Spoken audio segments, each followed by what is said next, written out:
Hi, hello, and welcome to the Far Side. I'm your host. My name is Austin, and welcome back to the fun that is a conspiracy realist theorist crashing out over um, this whole damn thing. I mean, first off, right now, find a photo of the side of the deceased body they're claiming is Jeffrey Epstein's because, oh, frankly, I don't think it's Jeff Epps. Yeah, you're seeing my for you. Pretty women singing in bands. Yeah. Um, so how y'all doing? I see I've got precisely 0 people watching. Hi, hello, welcome. Um, First things first, we um we here at Welcome to the Far Side are firm advocates for supporting your local animal shelter. My 3 dogs, well, 2 of them, one of them we had to give on to the great beyond because he got to be 15 and a half and was struggling. But, best decisions I've ever made were rescuing my dogs, adopting them, whatever you want to say. And for example, if you are currently a avowed leftist of some sort, anti-Trump, pro-Democrat Party, pro-immigrant rights, I do, and I don't know how many of anyone is going to see this, but I highly encourage you to go to or your local animal shelter, volunteer, because there are a lot of people who are being deported. What do you think happens to their animals? Their animals end up in the shelter, especially if the whole family's getting deported or if it's a single individual living by themselves. And, the next of kin is not getting notified or friends aren't getting notified. This person's just sort of getting kind of disappeared and they have to go figure out their own whatever.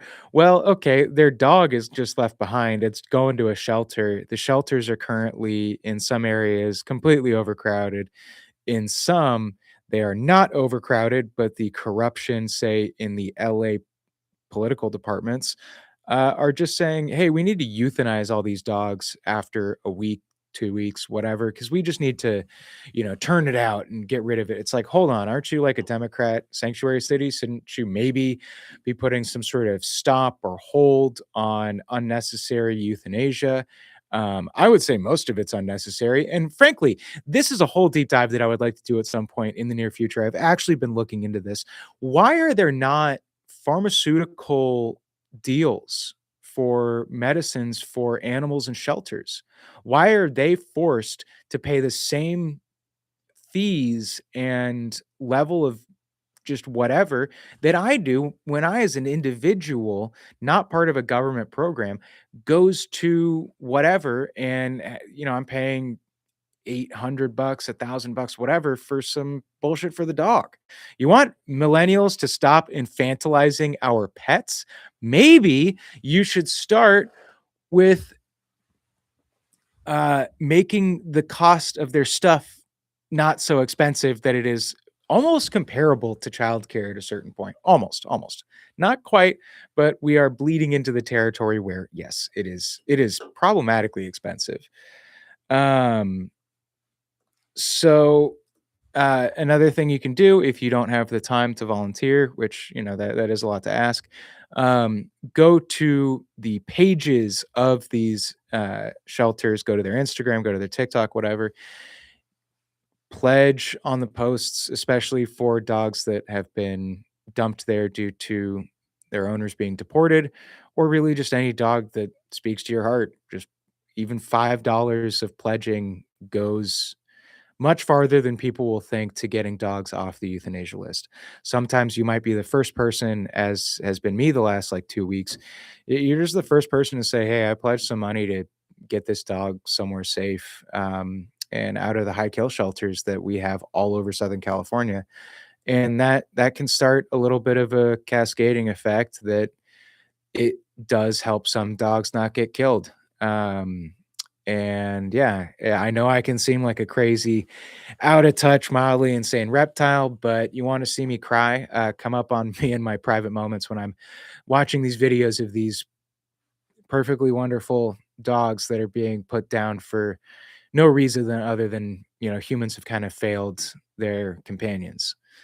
Um, so that said, we're moving on to some lighter shit, like Epstein's death. All right. So there's a lot of things. I'm looking for an Epstein autopsy photo.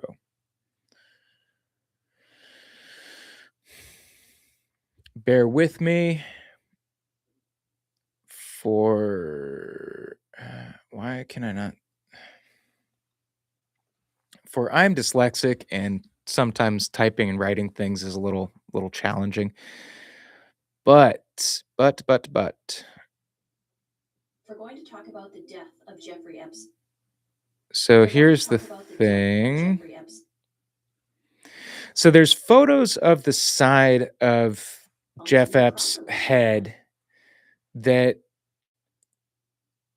when you look at it, you can very clearly see his ear and the internal structure of his ear. Now, one of the things, here we are.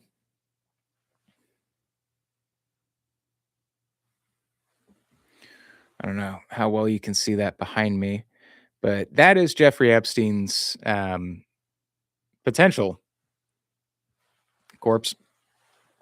And it's not really loading up. But do you see? I guess you can't really see the ear.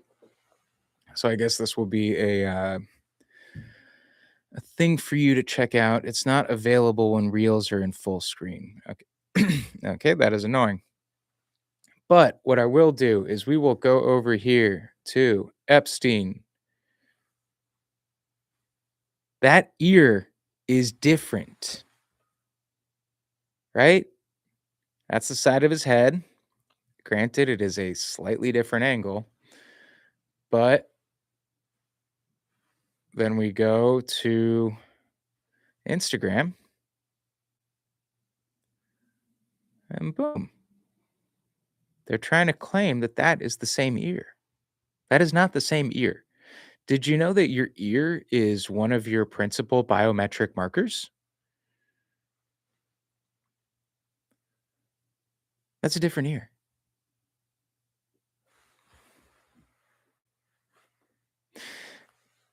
So, how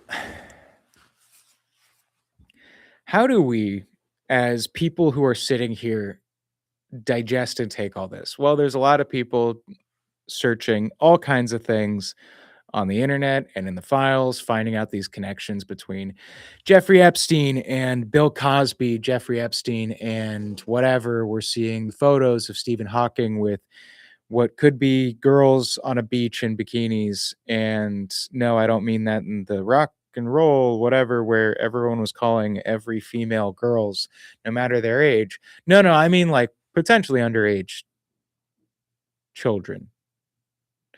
So it's becoming increasingly clear that this guy might be alive. There was a source saying, a potential prison guard, that he was wheeled out or someone was wheeled out of his cell an hour before he was declared dead. And then they had the whole getting the body and all that stuff. You have his cellmate being this giant actual killer, killed multiple people, potentially a contract killer for some criminal organization, or, or Epstein's alive. Epstein probably had the dead man switch where he goes, "Hey, I have videos of all of you people eating babies at one of my dinner parties. You didn't know." Same sort of tactic he could use to maybe blackmail people that he wanted to blackmail, but maybe they didn't have the same unscrupulous, disgusting predilections for the young as this vampire here.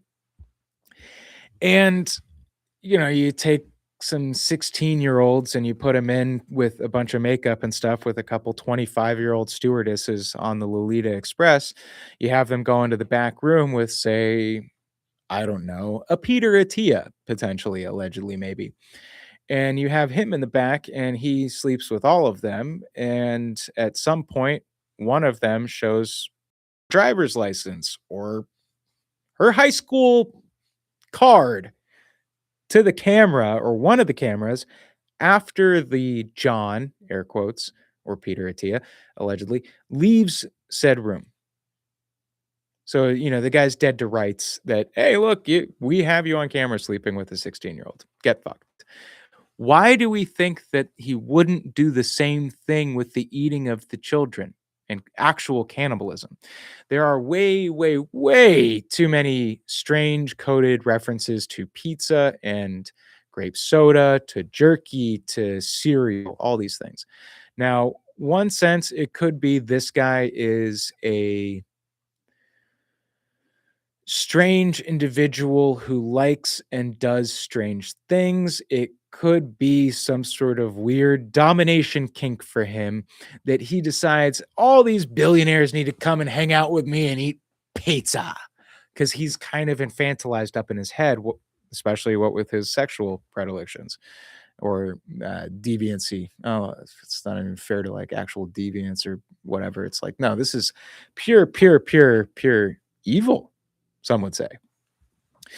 So you have this guy, this Jeff Epps, running around and throwing all these parties. And I apologize because for some part of me, I feel like I am giving a 101 class on the basics of deep, dark conspiracy in the United States and in the world. And one of the frustrating things is it feels like this is the world's or the public at large, their first college level conspiracy, which great, this is bad. We should all know about this on every level because crazies like me, and I was never part of the QAnon thing. I want to say that now. Never part of the QAnon thing. I thought there were too many places where QAnon, it would start out really good and it would be this fantastic thing. And then they would take it just too far, where then the only people who are part of the movement or who are talking about things like child trafficking rings of the elite are the crazies, are people that you don't take seriously, or are people who were kind of like maybe deeply traumatized at some point in their life. And they see that beginning part where it's like, hey, the elites are trafficking children. And then it gets to the, well, maybe the president's Q and the new Q drop is coming and all this stuff because they see the evil of what's going on with that. Or maybe they experience the evil. And over time,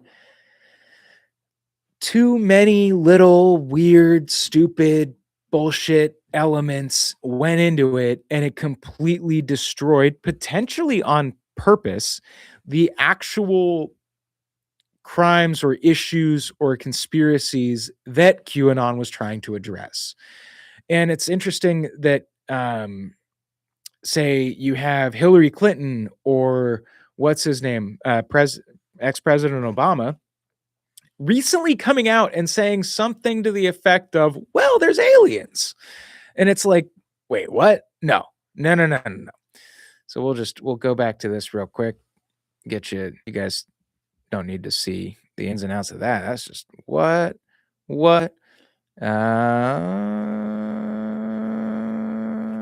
Probably should search up real news, no bullshit. They're great for this. They answered every over and over again. I don't know how many times I not know Jeffrey Epstein. I never went to his island. I never went to his homes. I never went to his offices. So it's on the record numerous times. It then got, at the end, quite unusual because I started being asked about UFOs and a series of questions about Pizzagate, one of the most vile, bogus conspiracy theories that was propagated on the internet. That was the basis of a member's questions to me. disappointing that they refused to hold a public hearing, so I wouldn't have to be out here characterizing it for you. You could have seen it for yourself. Well, I have just finished testifying. On one hand, yes, I agree with you, Clinton. Why isn't more of this public? It really should be, especially if they're not going after any of the potential perpetrators for this stuff. But by the way, it gets so much darker and worse. This is the absolute surface level for this degeneracy. And when you have these people going, oh, but the aliens, it's like, yeah, because that's probably the only thing that's actually going to distract people from the Epstein files. But I think what they're seeing in the internet is not even that's going to work. I think we have been so thoroughly broken as a population to look at anything the government does right now, and you have two camps of people, I guess. You have the people who are dumb or gullible enough to believe that this system is still a system that works for them and has living up to their elementary school child view of how democracy and politics works. You, the individual, go and vote. You, the individual, see your vote work in the world. Maybe it's just a drop in the bucket, but it is still a drop in the bucket that's going in the bucket, not somewhere else. All right, great. Good for you. Just Google how lobbying works and then think about your next vote. Like I genuinely think a lot of people that are in the gullible category, if they truly understood how lobbying in this country worked, they would have a different view of it. For example, if APAC wasn't APAC, but it was AFPAC, and it was France that was, say, requiring everyone that they give a bunch of money to also gives a bunch of money to France. And that they also, meddle in a lot of elections and put millions and millions of dollars towards candidates and are backing like 95% of active congressmen and women, active senators. That they're spending millions upon billions of dollars within presidential races. But if you switch out France for another country, all of a sudden everyone's like, oh, but that's tied to my Christian identity, or that's tied to my feelings that if we want the rapture to come, well, there's got to be the Jews' homeland in Israel. There's got to be that. Really? Because they couldn't be maybe doing something shady, maybe proxying, whatever. But also at this point, I mean, guys, they talk about how the Epsteins worked for the Rothschilds. And the Rothschilds are a very powerful family that is probably the public facing element of some other trillionaire type family that we do not know about.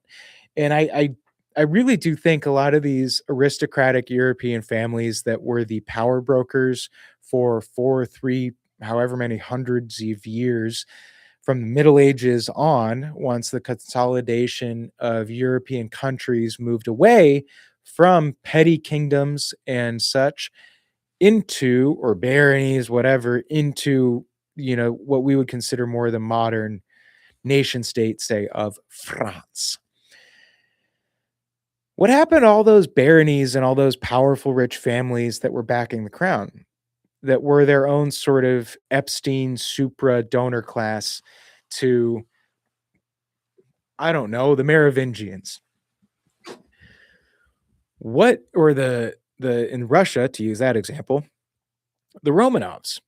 There were families that surrounded these people, again, their own kind of donor class, that, I mean, it's how the Magna Carta in England got signed in, what was it, 1340 something? A bunch of nobles got together, said, hey, look, we have collectively the power, and if we can put aside our individual grievances against each other, we can force the monarchy to sign certain things that give us rights, or we will just kill them and deal with whatever comes afterwards. And we're in sort of a watershed moment there because so many people in the United States right now are looking at the Epstein files and everything going on, going, "Hey, wait a second. Uh, you don't want us to release everything because that would mean we have to burn everything down and start all over." And the collective cry of the internet is burn, baby, burn, disco inferno, burn, baby, burn, disco inferno. Like, we are happy to dance upon the ashes and the graves of these people. We are just so collectively divided and scattered that we can't coalesce our power to such a degree that we can point as citizens at people and go, "You're out of here. You're gone." And if they want to not have an American style French Revolution here in the next 25 years, they need to listen to that sentiment coming from the people. They just do. Or what it is very likely going to happen, and this is just my speculation, is that there will be some version of a Wall Street type sit in here soon. That it is very likely people are going to be someone is telling companies, maybe it's an AI, maybe it's an algorithm, maybe it's some reptilian consultant like a Jeffrey Epstein, that like, hey, this is the metric to which you can push people and they'll still be fine because of this other variable that is commodities. That because they can get a big TV for relatively cheap, or because they can sign on to a bunch of subscription services and watch whatever they want. But meanwhile, they will go bankrupt if they have a medical emergency or if their child has a medical emergency. They will very likely be facing some sort of bankruptcy, even if they have insurance. So, wait, we're paying all this money for insurance. And then when we actually have medical emergencies, our insurance barely does anything. Interesting. That sounds almost planned. Like you're trying to squeeze us like lemons and get everything out. But we are not lemons, we are people. And with the lemons getting squeezed, what we have is a impasse point that I think if the Epstein files and all of this was never released, was never elevated past an interesting internet conspiracy theory, you could have pushed people a lot farther. You could have squeezed them a lot harder. And especially if they felt like they had some, like, they could get famous through social media, that'll have them putting up with X amount of things, weighing on them and pushing them down and cracking on them because they go, "Hey, look, I just got to keep pushing. I just got to keep doing my thing so that I can become famous. I can do the thing that I need to do." God damn it, my phone is ringing.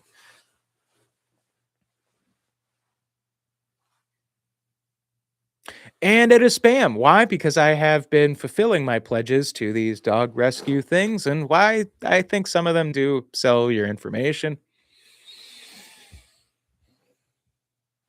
Can I just help the dogs without having my personal information sold to data brokers, please? I get why some of these rescues might be doing it, but just don't fucking do it, please. You will get more people bringing money back to your organization over time. I think at this point, anyone who does not sell the data of their customers or their employees or their donators or whatever is engendering greater goodwill with people over the long run. I think one of the new luxury product line things is we're not going to squeeze you for everything you are worth. That if you come and patronize our shop, we'll have a customer loyalty thing. You can swipe it or not. It has none of your personal information outside of maybe your name and your phone number or some sort of username that you wish to do. You keep the thing in your pocket. Boom, you tap it like you do your credit card when you go to the thing. And it says, "Hey, Austin's a loyal customer. Let's give him 10% off." And they don't give you a bunch of emails. They don't send you a bunch of fucking spam. They don't sell your stuff to data brokers.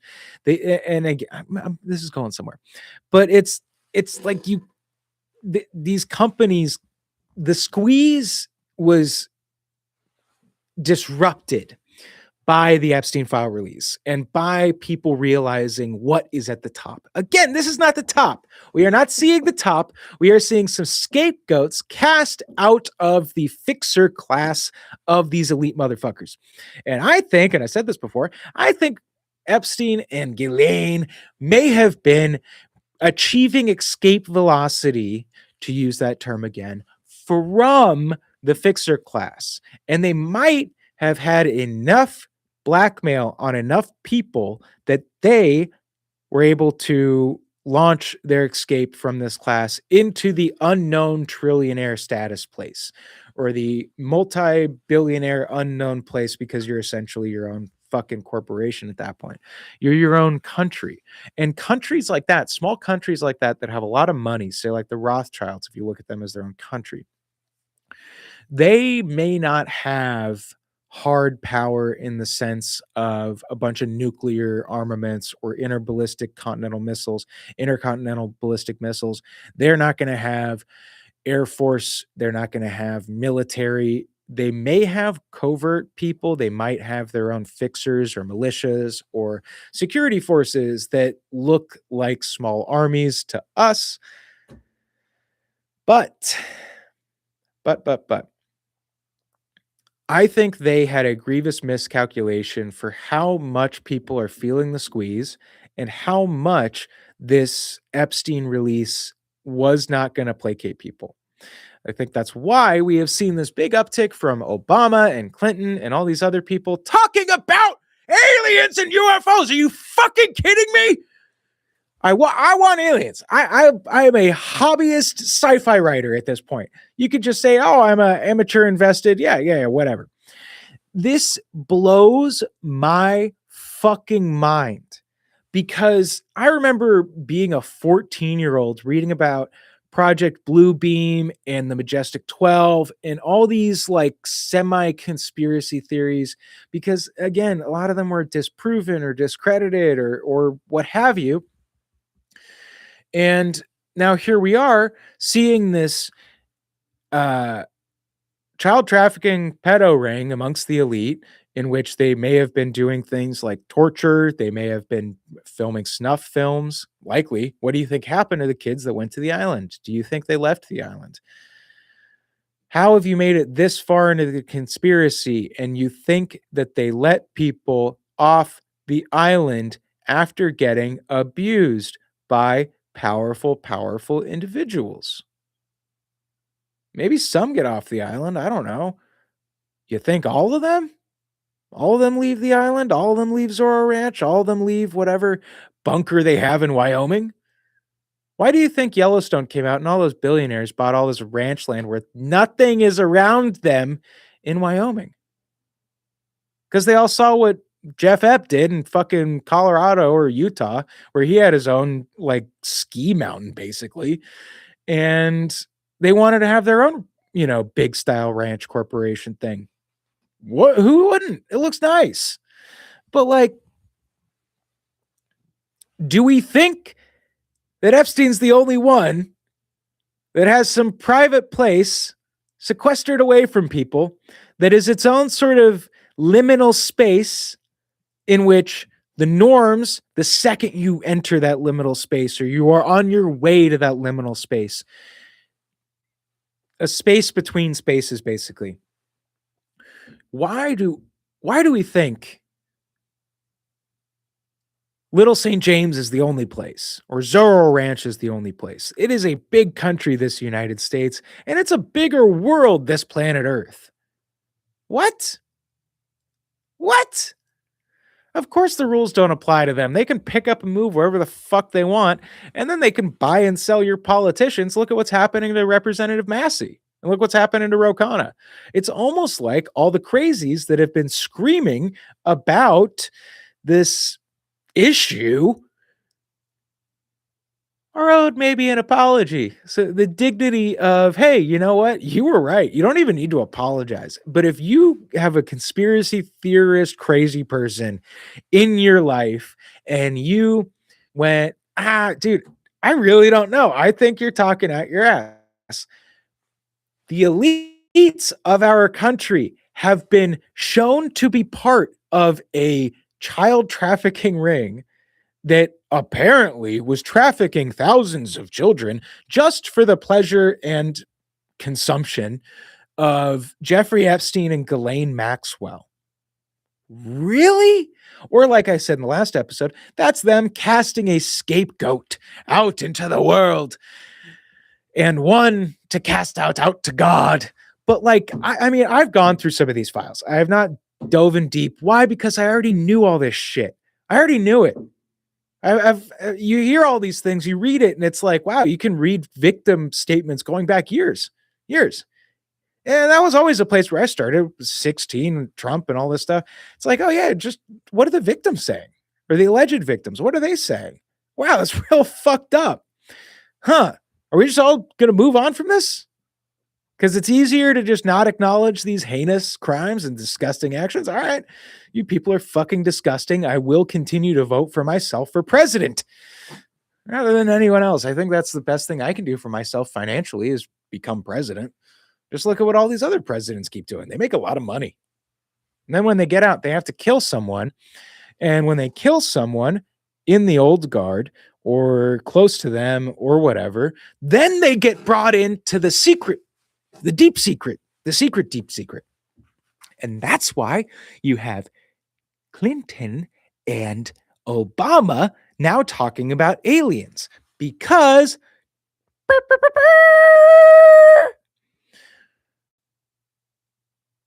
ResearchGate.net needs me to verify if I'm fucking human. What? This is hilarious. Oh my God. This is actually way.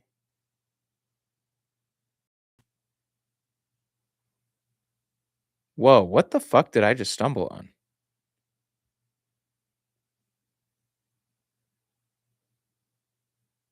Wait, what? Oh my God.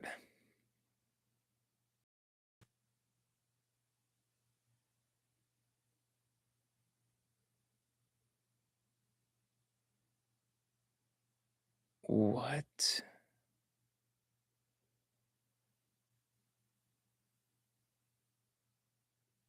Dude, what? All right. This is too much to get into right now. I was just looking for something that explained uh um Project Bluebeam.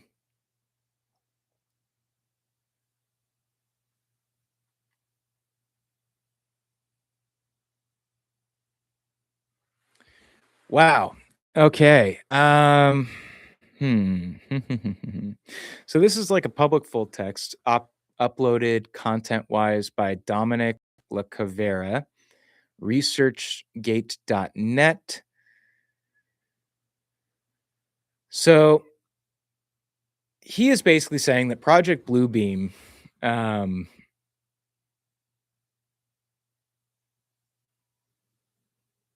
is a Kardashev designing a fake invasion to make themselves look good to humans for, quote, divine style takeover.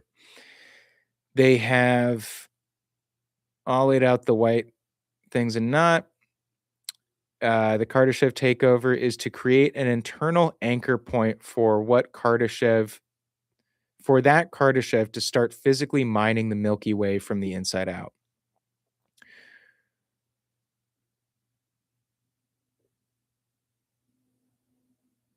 International sex occult to the spades. Okay.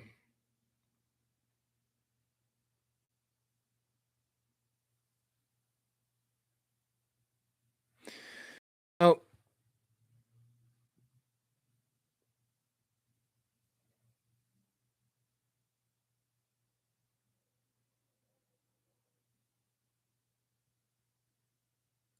okay. So basically, forgive me for that. It seems like a chat GPT written out thing that is bringing a lot of things in, slightly much of a conjecture, less of the fun documents that I used to see when Google, it was 2005.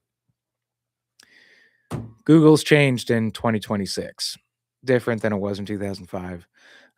You can find things. Now you have to data image search or all these other search things that, frankly, I'm too lazy to do. So, Project Bluebeam is about creating a way uh, to stage an alien invention or a divine event using advanced technology to manipulate human behavior, instigating its feasibility or parallels with modern technology. Advancements in holographic technology, psychological warfare, and space exploration capabilities, identifying organizations, corporations, and governments potentially develop such technologies. So, a couple things right there that would be potentially germane, relevant, interesting. How do I see how long I've been streaming for? I don't. Okay. Let me check my super chats here, guys. Yeah, checking supers. No one. Crickets. Ah, well, if the crickets have any questions. Until then, screaming into the ether I shall. Okay. So, did anyone, is it just me, or did we have a 10-year span where everything was like holograms? Hey, look at this hologram. Hey, look at that hologram. Hey, look at this hologram. Look at the way we're bringing back Michael Jackson. Look at the way we're bringing back Kurt Cobain.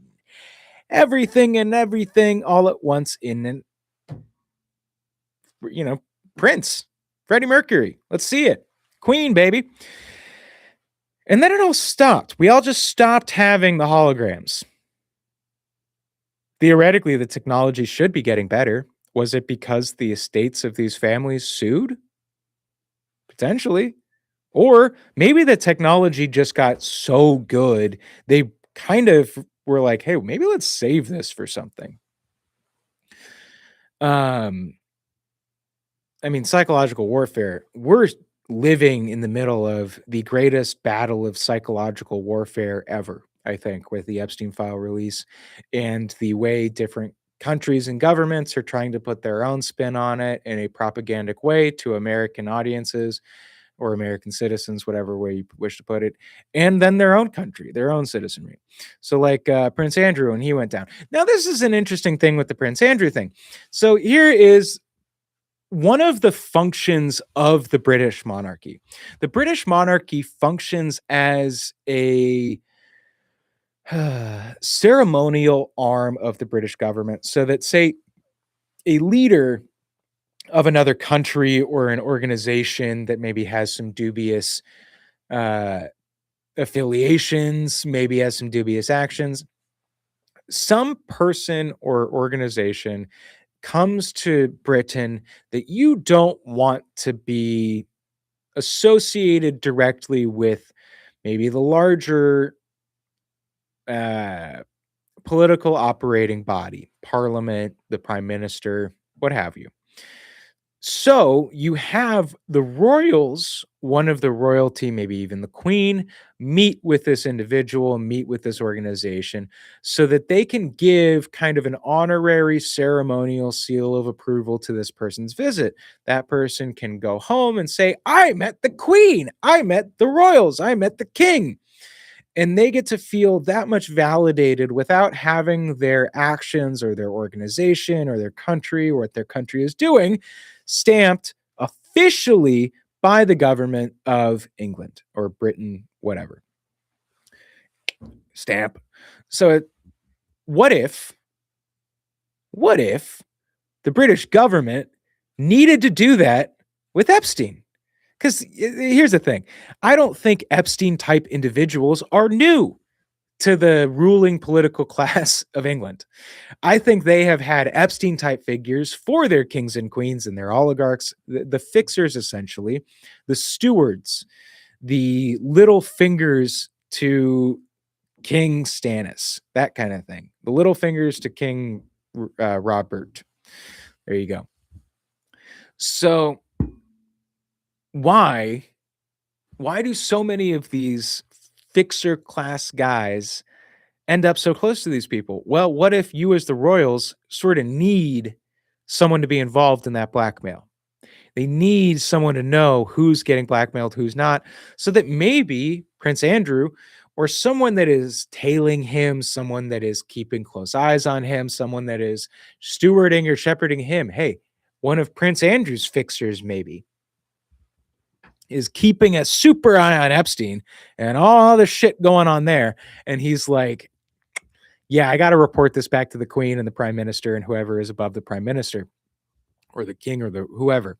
And I need to tell them all the things that Andrew is getting up to, but I also need to tell them all the things that are getting up to in this Mossad, maybe Uber Mossad, above Mossad blackmail operation. I need to know everything that's going on in there so that I can protect myself and my more legitimate peoples from Epstein and or do it myself. Do we think Jimmy Savile was not doing something similar in England? Do we think that Jimmy Savile was also operating by himself? Just a question. Just a question.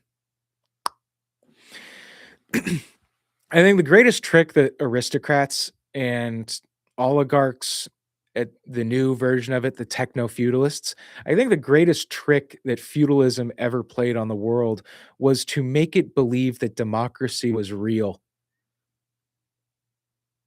And on that note, I gotta go. I gotta take care of my dogs.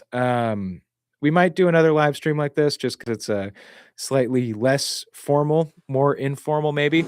Yeah, check out your local shelter. Check out your local shelter's Instagram page.